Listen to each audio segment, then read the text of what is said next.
Yun So yun tingnan mo, nag-uumpisa na siyang umulan-ulan ulit. So ibig sabihin malapit na yung taglamig. Ito na yung sign na kung saan mag-uumpisa na ulit yung winter season. Grabe, ang bilis lang dumaan ng summer. So dito na ako ulit sa work ni Aisha, and this is going to be her last day. I think ito na yung last day niya rito sa facility na to, kasi nakakuha siya ng ibang job position sa ibang facility naman. So yes.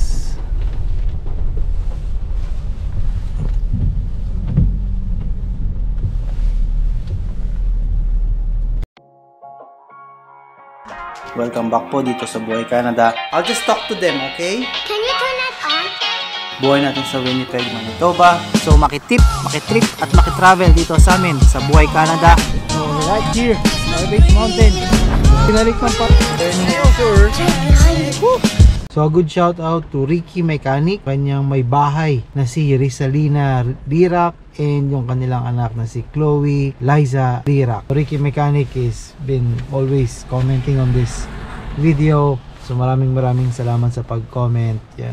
Worth it pa ba pumunta ng Canada kapag nasa 57 years old na? Okay naman pumunta sa Canada ng 57 kung ang plano mo or ang purpose mo is to become a tourist. Yan, yung papasyal-pasyal ka na lang. But if the case na pupunta ka rito na hindi ka pa permanent resident, then most likely hindi ko siya may re-recommend. Hindi ko alam, baka yung age and then yung sa CRS score mo regarding for permanent residency medyo hindi naaabot dun sa deadline para or sa eligibility or criteria para maging para maging eligible for permanent residency. You're just going to start at that age, siguro mga nasa 57 or 60. The road to permanent resident, hindi mo na siya ma-enjoy kasi you have to work for certain years and you have to really establish pa dito sa Canada if you're going to start a new life.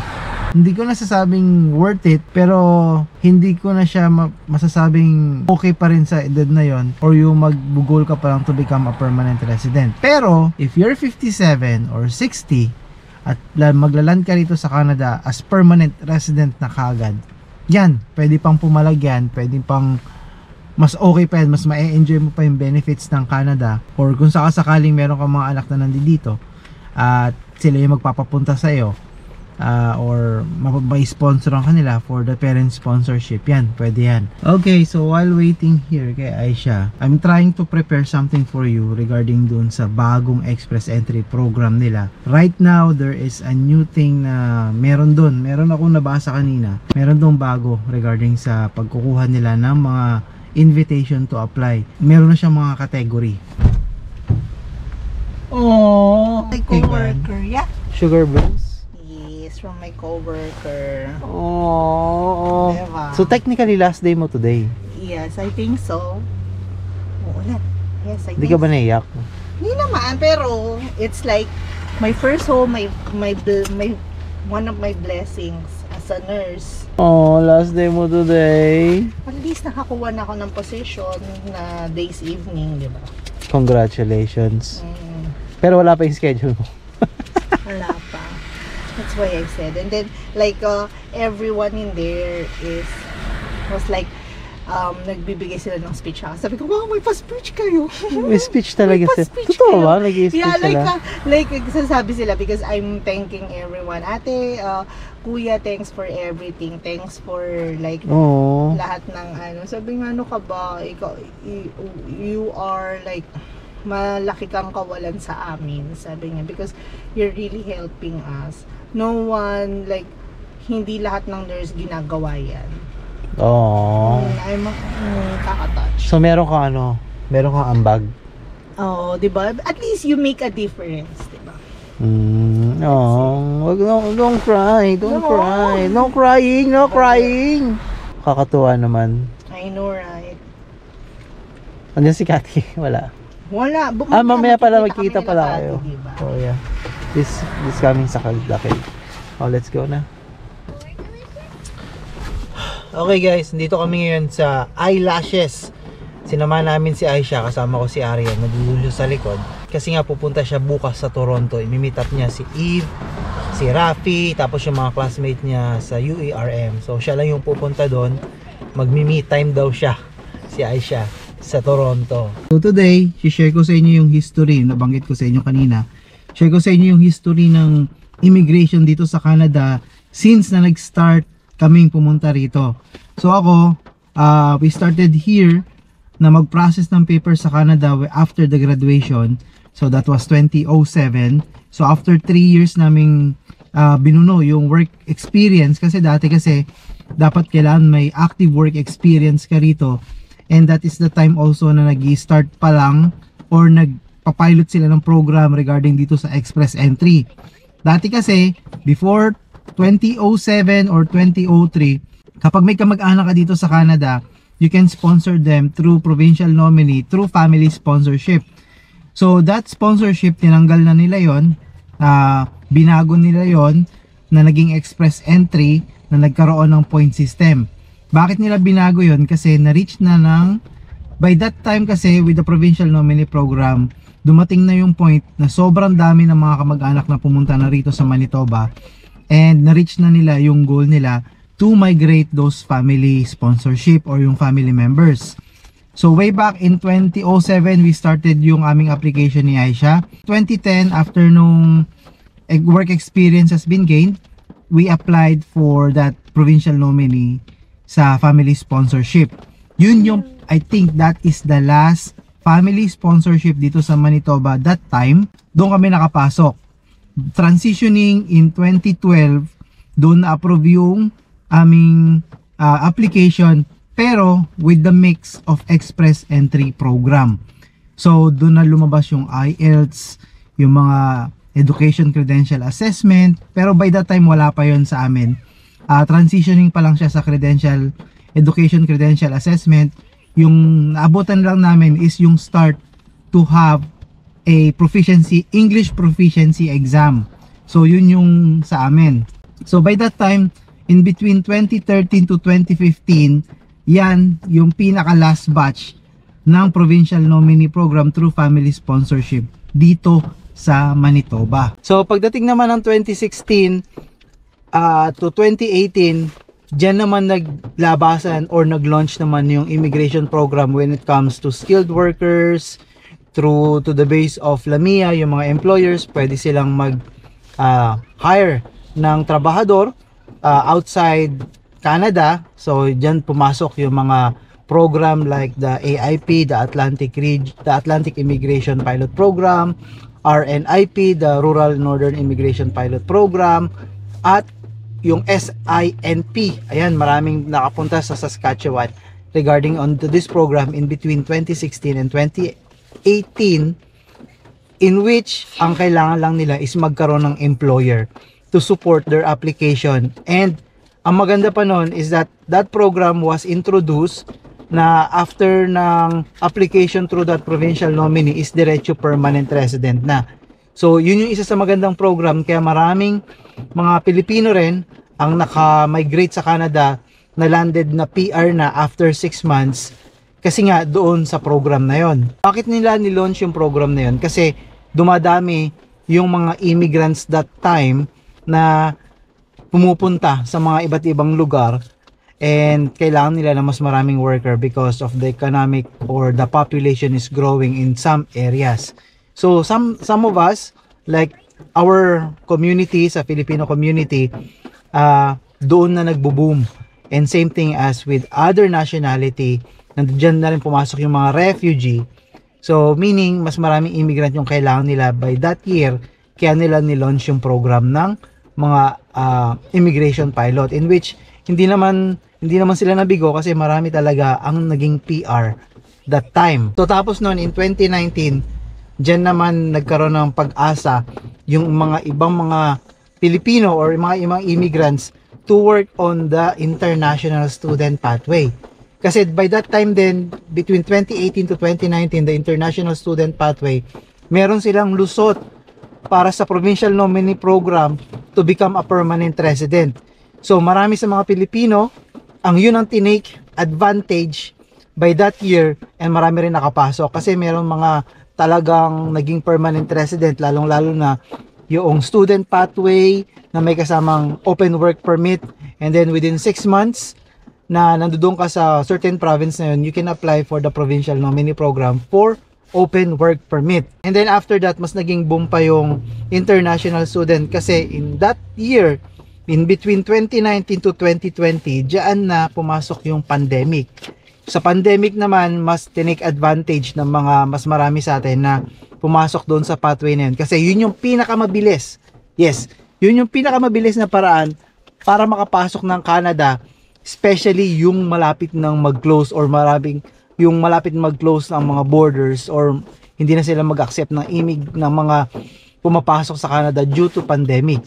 Kaya yung iba rin in the year 2019 and 2020, they took advantage of the tourist pathway. Sa tourist pathway naman, once you makapasok ka rito sa Canada at makahanap ka ng trabaho na pwedeng magbigay sa iyo ng LAMIA, transition ka agad yun. A chance na magkaroon ng possibility to become a permanent resident because of the reason na walang mga immigrants na pumapasok in between 2019 to 2020. Kaya lahat ng immigrants, they took the pathway for an international student para mas mabilis na makapasok dito. So with the international student and tourists, dyan nagkaroon ng opportunity. Binigyan na naman ng Canadian government yung mga tao na magkaroon ng pag-asa or chance na magkaroon ng permanent resident para dun sa program ng tourist at saka international student. So what happened in between 2020 to 2023? So lahat nagkaroon ng idea para makapunta sa Canada at maging permanent resident, to the point na halos lahat ng application umikot sa international student. And the result, ito yung nangyayari ngayon. Overpopulation of international student. Marami ang supply ng international student. So tumaas ang international student, tumaas ang mga tourist visa na nandito ngayon. So ibig sabihin dumami yung tao dito sa Canada. And right now they're looking for an opportunity para maging permanent resident. Na bumaba naman ngayon sa chance na magkaroon ng PR kasi sobrang dami ng supply. So technically lahat ng pumunta rito sa Canada in between 2020 to 2023, they are really in focus on the international student, and then nag-focus sila sa LAMIA based employment, sa skilled worker employment, sa Canadian Plus experience para maging permanent resident. So yun na yung nagiging problema ngayon, is that sobrang dami, and right now nawala yung focus or nawala yung express entry program doon sa listahan na pwede magkaroon sa inyo ng pagkakataon maging permanent resident. But technically, express entry program is still the best choice kapag gusto nyong pumunta rin dito sa Canada and maging landed as permanent resident. Kasi may mga tao na nag-stick pa rin sa express entry program, doon sila nag-focus in between 2019 to 2022, and yung iba doon na nag-apply ng 2018, and sila, di ba nagbago yung policy or nagbago yung category from NOC, di ba? Kung natatandaan nyo, NOC na National Occupation Classification, binago na nila, ginawa nilang tier 0, 1, 2, 3, 4, 5. So right now, with those changes, meron pa rin mga tao or meron pa rin mga Pilipino, shoutout sa inyong lahat, na nasa express entry pool pa rin na nakuha dito sa Canada. So within that 4 years, span of 4 years, express entry program, express entry pool list, doon pa rin sila nagfi-fish ng mga immigrants na pwedeng pumunta rito as permanent resident. But for that reason then, with the express entry program, I would suggest or I will really recommend na if you are on those tier 0, 1, 2, and 3, you do have a chance na mabunot yung inyong application at madraw. Kasi right now, they are still working on the express entry program while fixing the international student pathway for their Canadian experience class. Now, ito lang yung naging observation ko through to the years na tinitignan ko yung process ng immigration dito sa Canada. So this is just based on my observation. Again, I'm not an immigration consultant para malaman ng technicalities ito, but this is only my input and my idea in search paano makapunta dito sa Canada or paano mabilis maging permanent resident. Anyway, lahat ng information na sinasabi ko sa inyo, lahat ng mga details naman na binabanggit ko sa inyo is really an open book sa cic.gc.ca. You can consult that. You can check on those details sa website nila. And now with the Express Entry program, meron na siya ngayong bagong category. Kaka-check ko lang siya kanina. Meron na siyang bagong category when it comes on selecting kung sino yung mabibigyan ng ITA. ITA is the invitation to apply for permanent resident dito sa Canada. So meron siyang, I think may 5 category doon, at isa sa mga category nun is kasama yung healthcare occupation, in which marami rin dito secretly and tahimik lang silang gumagalaw sa kanila Express Entry program. Marami na rin dito ang nakapunta dito sa Canada through to the healthcare occupation through Express Entry and landed sila as immigrant, as a permanent resident na kaagad. They don't have to work on their LAMIA or work permit. Na-skip na nila yung part na yon, and talagang permanent resident na sila, landed dito. And with the permanent resident, yun talaga yung mararamdaman mo talagang hindi ka mawawala ng status dito sa Canada. The reason why bakit pumunta yung mga ibang mga tao rito through to the international student pathway is that kulang yung points nila sa CRS score during that time na nagla-launch ang Express Entry program. So right now, i-check nyo ulit yung Express Entry program with those category, and if your profession and if your occupation will fall under the tier 0, 1, 2, and 3 to the 5 categories, I can say mas may chance ka pang makapunta rito sa Canada through Express Entry program and landed to become a permanent resident. Back doon sa sinabi namin ni Jojen from before, bago sila, after nila ma-permanent resident, at some point darating yung time na magiging job specific ang pagiging permanent resident. So this, I think this is 2024 moving forward.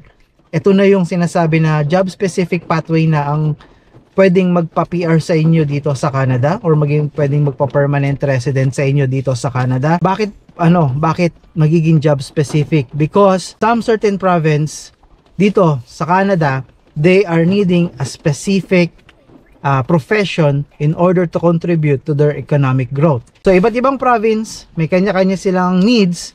Yung iba kailangan ng ganitong mga profession sa ganitong industry, yung iba ganito. So magiging job specific sila, and I really want you to review those Express Entry program, those Express Entry category, kasi meron yan 5, and that is something na we can discuss sa susunod na video, and it's going to be a learning process for everyone para at least mas malaman ninyo kung ano ba talaga ang galawan ng immigration dito. And this is something that we can work on, lalong-lalo na doon sa mga subscribers or sa mga viewers that they are doing their process dito papunta dito sa Canada. Sa mga category na nabasa ko, na hapyawan ko kanina, is that healthcare industry, sa IT, sa STEM, kasama yan, and trades. Usually sa trades and skilled, nandiyan pa rin, hindi mawawala yung mga butchers. So isa pa rin yan sa pinakamagandang paraan para makapunta rito sa Canada through trade and skill sa mga butchers. So in the next video or in the next few videos, i-discuss natin yung mga rounds with the Express Entry program para magkaroon kayo ng idea. So the idea is to learn, or kung gusto nyo ngayon pa lang, tignan nyo na or basahin nyo na para sa next discussion natin makasabay kayo.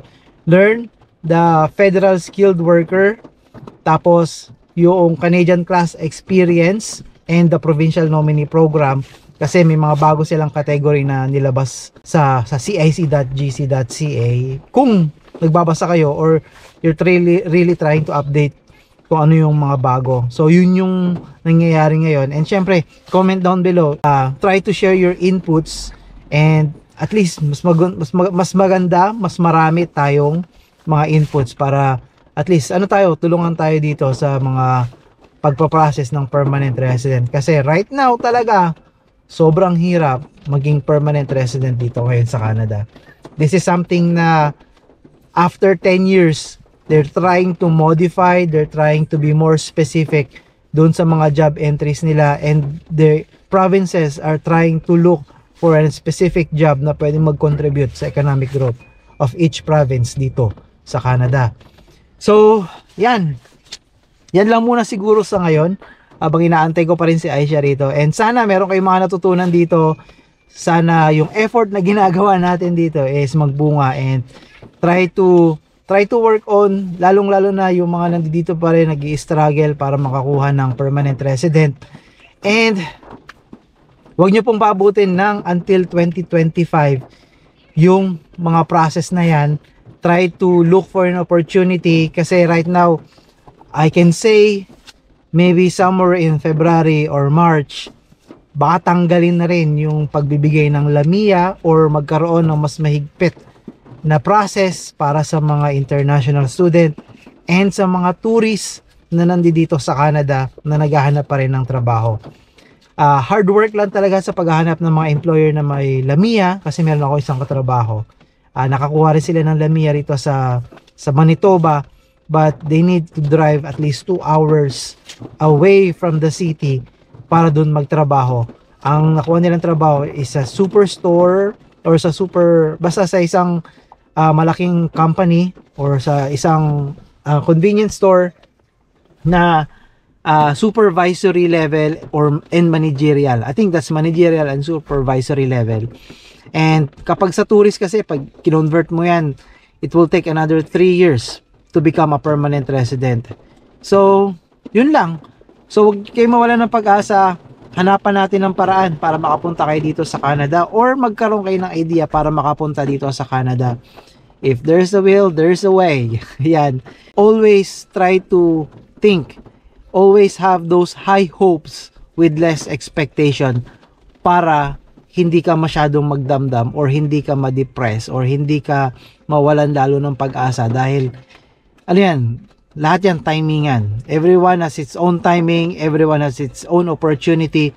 At kapag nandito ka na sa Canada, kapag nahihirapan ka, or if you feel like ayaw mo na, just try to think, alalahanin mo lang bakit at the first place, bakit ba gusto mong pumunta rito sa Canada. Or kung hindi para sa iyo ang Canada pero nandito ka na, try to think dun sa mga kamag-anak mo or sa mga pamilya mo na pwede mo namang matulungan. Kung hindi ikaw, edi sila na lang din yung tulungan mo para makapunta dito sa Canada. Bakit ko ba pinopromote yung Canada? It's really because hindi naman lahat ng tao, to be honest, hindi lahat ng tao has the opportunity na makapunta rito. But if you do grab those opportunity, make it worth it. Diba? So again, dito ko na lang tatapusin tong video na to. Sana may natutunan kayo, sana may nakuha kayong input, and hopefully makita ko yung comments ninyo sa comment section.